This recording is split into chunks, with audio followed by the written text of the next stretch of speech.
Labdien, Kemperi 365 šodien no Diseldorfas un esam atnākuši līdz hobija stenda daļai, kur mums būs iespēja apskatīt un parādīt tieši jums šo te Excellent Edition hobija piekabi. Bet pirms dosimies iekšā, es jums labprāt parādīšu iespējas, kādā krāsā jūs varat iegūt audumus, kas būs iekšpusē.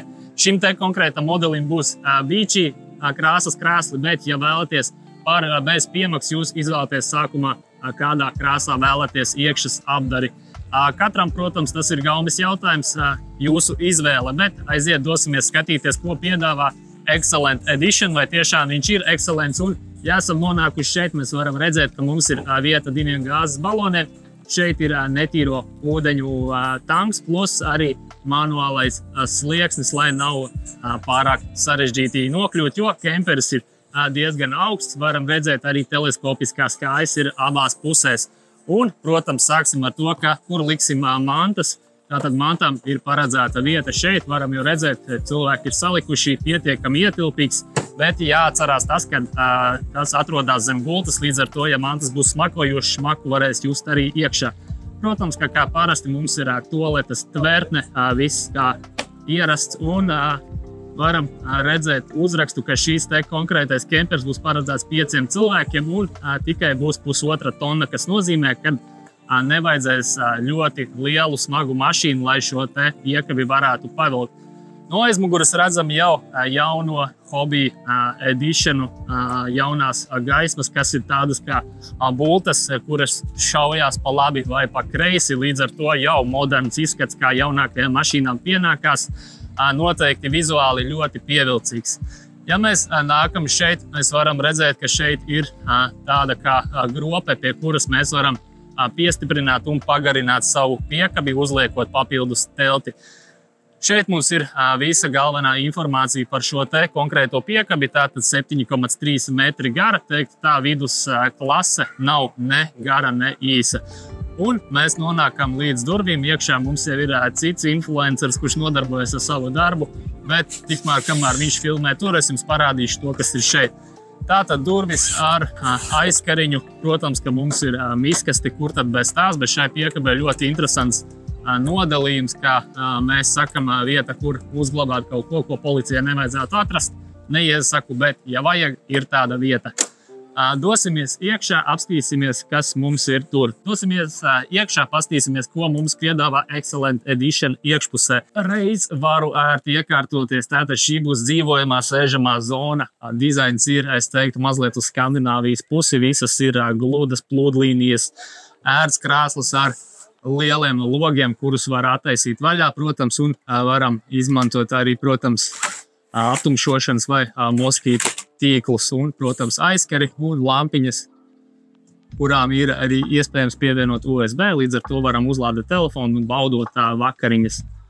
Dodamies tālāk, pastīsimies, kā jau piekabēm pienākās. Mums ir kārtīgi bagāžas nodalījumi, kuros varam uzglabāt mantas. Tie ir viss caur U veidā pa visu salonu, līdz ar to par savām mantām nebūs jāuztraucās, visu varam paņemt līdzi. Ir arī, protams, kā jau teicu, arī otrā pusē un arī šeit.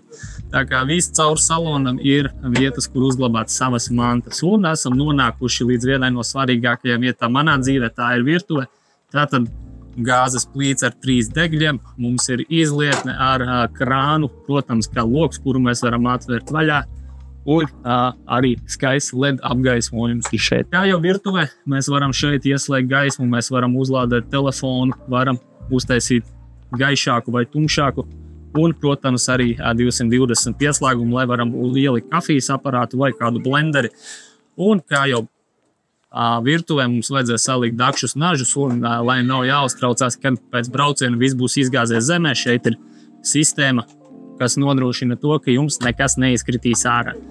Kā jau minēju, nodalījumi ir ļoti lieli, visam vieta pietiks. Dosimies tālāk, šeit mums ir Dometic leduskapis un Dometic tie, kas jau ir skatījušies mūsu pārējas, nozīmē, ka varēs attaisīt no abām pusēm. Leduskapis ir pietiekami liels, uz acu 140 litri ar saldētavu, kura arī atverās no abām divām pusēm. Kā jau mums pasaka šie te uzraksti, mēs varam izmantot gan akumulātoru, gan gāzi, gan pieslēgumu elektrībai, lai šo te leduskapi darbinātu. Viņš pats izlems, kurā brīdī ko izmantot, lai iegūtu maksimāli efektīvāko energo izdevīgāko variantu. Un man virs galvas varam redzēt lūku.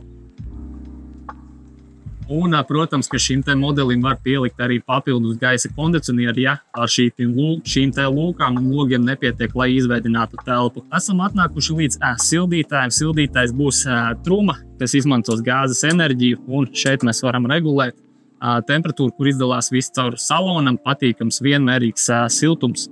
Un, protams, šie te paklāji, kuri maksā apmēram 200–300 eiro, bet tas, teiksim tā, silto grīdu vietā, bet ļoti forši patīkami mājīgi sajūta uzreiz. Un esam nonākuši līdz, tātad mums šeit ir gultu izkārtojums šāds, ka vienā pusē un otrā pusē pa vienvietīgai gultai, bet, ja gribam iegūt trīsvietīgu gultu, un to mēs varam izdarīt šeit, izvalkot papildus pamatu un uzliekot matraci, mēs iegūstam lielu trīsvietīgu gultu. Kā jau varam redzēt, šeit mums ir skaists LED apgaismojums tādām liektām līnijām. Protams, mums ir pietiekami liels loks, ko mēs varam attaisīt vaļā. Mums ir gaismas un, protams, arī iespēja uzlādēt USB. Nav aizmirst arī par mantu uzglabāšanu, un šeit mums ir nodalījumi, kurus mēs varam izmantot, lai uzglabātu mantas, kuras ir nepieciešams. Un, ja jau pastījāmies uz griestiem, protams, ka mūsdienu Eiropas standartiem mums vajag arī dūmu detektori. Ja gribam atstāt, ja nepietiek vietas šeit, tad mums vēl ir milzīgs bagāžas nodalījums šeit zem gultām, abās divās pusēs, bet atceramies to, ka tas ir zem gultas un var smakas nākt uz augšu. Ja gribam nosvinēt kāzu jubileju un netraucēt varbūt cilvēks, kas aizmugurē vēl nav aizgājuši gulēt, to šeit mēs varam izmantot aizkaru, kur aizvalkot mēs iegūstam slēgtu telpu. Man aiz muguras ir Karolīna. Jā, tātad Karolīna tagad ļaus mums pabeigt šo te video. Nāciet lūdzu operators šeit, parādīsim toaleti. Tātad toalete mums ir pietiekami plaša. Varam redzēt, ka es varu ieiet iekšā kā liels cilvēks, un mums ir interesants spoguļi, ir viss caur man apkārt. Es varu apstīties no visām pusēm. Un, protams, ka mums šeit ir skapīši, kurus es nevaru attaisīt, jo visi māja. Tā pakāpiet. Tātad, mums ir pods, tu tvertni jau redzēji. Paldies, ka skatījāties šo video. Ja patika, spiediet patīk. Ja nepatīk, spiediet nepatīk. Un noteikti komentēt, vai jūs gribētu šādu piekabi, kas jums patika, kas jums nepatika. Un noteikti abonējiet mūsu kanālu. Tiekamies jau nākamajā raidījumā. Atā!